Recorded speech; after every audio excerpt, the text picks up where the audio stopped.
Assalomu alaykum, hurmatli talabalar. Ismim familiyam Primov Muhiddinjon Mo'nish, tarix fanlari falsafa doktor, dotsentman. Bugundan boshlab sizlar bilan maxsus tarix fanlariga kirish, ya'ni Special Historical Subjects fanidan ma'ruzalarimizni boshlaymiz. Bugungi birinchi ma'ruzamiz maxsus tarixiy fanlarga kirish deb nomlanadi. Hop, mavzuyimiz mobaynida biz sizlar bilan quyidagi rejalar bo'yicha ko'rib o'tamiz. Birinchi rejamiz aynan maxsus tarix fanlari tushunchasi haqida, ya'ni uni o'zi qanday fan ekanligi haqida bo'ladigan bo'lsa, ikkinchi rejamizda esa maxsus tarixiy fanlarning tuzilishi haqida, ya'ni undagi paleografiya, xronologiya, metrologiya, paleografiya, demak, numizmatika, terminologiya, epigrafika, diplomatiya, uniformologiya, folkloristika, veksilografiya kabi fan tarmoqlari haqida to'xtalib o'tamiz. Maxsus tarix fanlari o'zi nima deydigan bo'lsa, aynan bu fan tarmog'ini yordamchi tarix fanlari ham deb nomlanadi. Bunda maxsus tarix fanlarini bizga nima ahamiyati borligi haqida to'xtaladigan bo'lsa, aynan tarix fanni bir qismi sifatida uni o'ziga xos usullari, o'ziga xos o'rganilish shakli bo'yicha alohida jihatlarni, ya'ni tarixning ayrim turlarini alohida sifatida o'rganadigan tarmoq hisoblanadi. Bunda har bir tarixni o'rganayotgan shaxs fanning ushbu tarmog'i orqali ushbu fan tarmog'ini umumiy va xususiy masalalar haqida to'xtalib o'tadiki, bunda ya'ni ma'lum bir tarixning jihatlarini yanada chuqurroq o'rganish imkoniyati paydo bo'ladi. Bunda aynan ma'lum bir tarixiy muammoni yechayotgan paytda albatta mana shu tarixiy bilimlarning o'rni juda katta ahamiyat kasb etadi. Birinchi navbatda aytishimiz kerakki, bunda manbashunoslik tarmog'ining o'rni katta hisoblanadi, chunki tarixchi sifatida aytadigan bo'lsak, tarix fanni eng asosiy ildizi, ya'ni poydevori aslida manbalar hisoblanadi, chunki har bitta narsani asosi manbaga borib taqaladiki, tarixdan mavjudki, bizda manbalar ikkiga bo'linadi, ya'ni moddiy hamda yozma manbalar. Aynan mana shu manbalarga tayangan holda o'zi aslida tarix yaratilgan hisoblanadiki, mana shu manbalar asosida keyin ma'lum bir tarixiy adabiyotlar yaraladi. Yoki arxeografiya tarmog'ida esa ma'lum bir qadimiy bo'lgan yozuvlar yoki qadimiy chizmalar o'rganiladigan bo'lsa, bu ham aynan mana shu davr haqida ma'lumot beruvchi tarmoq hisoblanadiki, bularning barchasi tarix fan tarmog'idagi, demak, yordamchi fan tarmoqlari hisoblanadi.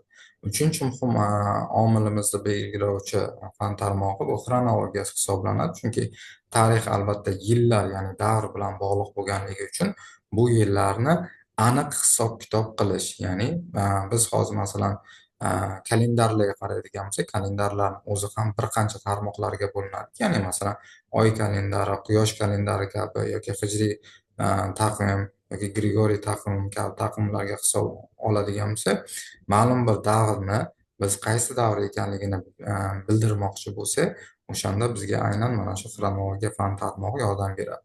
Yoki genealogiya tarmog'i. Genealogiya fan tarmog'i aynan meros hamda mulk masalasida eng ko'p qo'llanadigan tarmoq hisoblanadiki, bunda qaysidir hukmdorning avlodi kim bo'lganligi, qanday kelib chiqqanligi yoki masalan bilamizki, tarixda ham Temur hech qachon hukmdor sifatida taxtga o'tirmagan. Chunki unda Chingiziylar qoni bo'lmaganligi uchun doimiy ravishda yonida Chingiziylardan bo'lgan soxta xonlar taxtga o'tirishgan va ularning qiladigan ishi faqatgina imzo qo'yish bo'lgan. Yo bo'lmasa tarixda masalan Oltin beshik afsonasi kabi aynan genealogiya bilan bog'liq bo'lgan jihatlar borki, mana shu narsalar aynan mana shu tarmoqda ko'rib chiqariladi. Geraldika tarmog'i ham aynan zamonaviy dunyodagi ma'lum bir brendlar yoki grafik dizaynlarni kelib chiqish tarixi bilan bog'liq fan tarmog'i sanaladiki, buni ham biz aynan mana shu tarmoqda ko'rib o'tamiz. Yoki numizmatika tarmog'i aynan tangalar bilan shug'ullanuvchi fan hisoblanadiki, nafaqat bunda biz faqat tanga haqida, balki mana shu tanga chiqqan davrdagi davlatning ijtimoiy, iqtisodiy hamda kerak bo'lsa siyosiy vaziyati haqida ham ma'lumot olishimiz mumkin bo'ladi.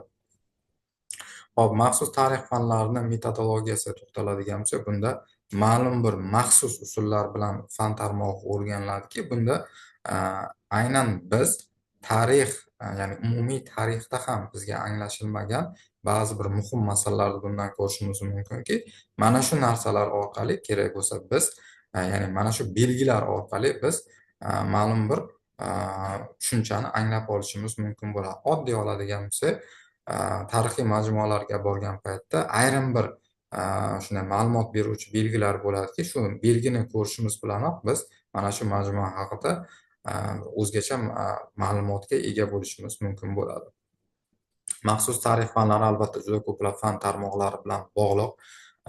Chunki albatta tarix fanlari bir-biri bilan o'zaro bog'liq bo'lganligi uchun, shuning uchun masalan tibbiyot fani bilan, ekologiya fani bilan yoki psixologiya fani kabi fan tarmoqlari bilan bir-biri bilan bog'liqki, oddiy oladigan bo'lsak, masalan onomastika tarmog'ida joy nomlari yoki insonlar nomlari o'rganiladigan bo'lsa, bu narsa o'z-o'zidan filologiya fani bilan bog'liq hisoblanadiki, bular o'zaro bir-birini to'ldirgan holda ma'lumot beruvchi fan tarmoqlari sanaladi. Hop, maxsus tarix fanlarini aynan boshqa fanlarga yana ham bog'liqligini isbotlaydigan bo'lsak, bunda masalan Gippokrat qasamyodi o'zi aslida Zardushiylikni Avesta kitobidan olinganligi yoki Ibn Sinoda Tibb qonunlari kitobini tarjima qilinishi nafaqat tarixchilar uchun, balki tibbiyot xodimlari uchun ham juda katta foydali manba bo'lib xizmat qilganligi haqida hozirgacha kerak bo'lsa 17-asrgacha bo'lgan davrda g'arb davlatlarida asosiy adabiyot bo'lgan bo'lsa, hozirgacha ham sharq tabobat usullarida asosiy adabiyotlar aynan Ibn Sino asarlari hisoblanadi. Xulosa sifatida aytadigan bo'lsak, aynan maxsus tarix fanlarini demak biz o'rganadigan bo'lsak, o'z navbatida tarixning ayrim jihatlarini, ya'ni umumiy jihatdan farq qiladigan ayrim jihatlarni ajratib olish imkoniyatimiz mavjud bo'ladi. Shu nuqtai nazardan paleografiya tarmog'i haqida to'xtalib o'tdi. Ya'ni bunda biz ma'lum bir yozuvlar hamda maxsus yozuvli belgilarni ham ko'rib o'tishimiz mumkin bo'ladi va mana shularni tahlil qilish imkoniyati bizda shakllanishi mumkin bo'ladi. Xronologiyada aynan vaqtlar haqida to'xtalib o'tdikki, hali bu keyingi ma'ruzalarimiz mobaynida bu haqida yana ham chuqurroq ko'rib o'tamiz.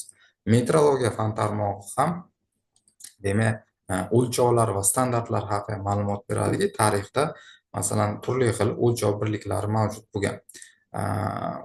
Oddiy oladigan bo'lsak, masalan farsax, 5 farsax uzoqlikda yoki 1 chaqirim degan terminlar ishlatilganki, yoki standartlashtirishda masalan 1 fut degan yoki 1 funt degan kabi bir terminlar ishlatilganki, mana shunday yoki 1 xarvor degan masalan standartlar borki, mana shularda o'zi qancha og'irlikda bildirganligi yoki qancha uzunlikda bildirganligi bilan aynan metrologiya tarmog'i shug'ullanadi. Keyingi bo'limimiz aytganimizdek numizmatika tarmog'ida aynan tangalarni o'rganadigan bo'lsak, genealogiya tarmog'ida ham aytganimizdek demak shajaralarni kelib chiqish tarixi o'rganib o'tiladi. Sifrokistika tarmog'imizda esa aynan muhrlarni o'rganish yoki ma'lum bir simvollarni o'rganishga e'tibor qaratiladiki, tarixda masalan ko'pchilik hukmdorlarni muhrlarida yoki ma'lum bir belgilarida o'ziga xos narsalardan foydalangan. Masalan, oddiy oladigan bo'lsak, Amir Temurda bayrog'ida ham 3 ta aylana shaklda bo'lganligi yoki Mo'g'ullar bayroqlari yoki Mo'g'ullarning ramzlarida yoki muhrlarida ham mana shunga o'xshagan simvollarni kimdadir bo'rini, kimdadir ayiqni yoki kimdadir qanaqadir bir belgini tushirilganligi ham aynan sifrokistika tarmog'ini vazifasi hisoblanadi. Geraldika tarmog'ida esa aynan o'sha davrga xos bo'lgan gerblar hamda geraldik ramzlarga to'xtaliladiki, o'zi aslida bilamizki, aynan o'rta asrlarda va kerak bo'lsa hozirgi davrga qadar ham gerblar kerak bo'lsa ma'lum bir oila, ma'lum bir korxona yoki ma'lum bir ishlab chiqarish majmuasi, ma'lum bir davlatni ramzi hisoblanganki, mana shu gerblarni ko'rish orqali biz shu davlatni ichki ma'lumotlari haqida ham bir qadar ma'lumot olishimiz mumkin bo'lgan. Shu bilan bugungi darsimizni yakunlaymiz. Qolgan ma'lumotlarni keyingi ma'ruzalar davomida davom ettiramiz. Sog' bo'linglar.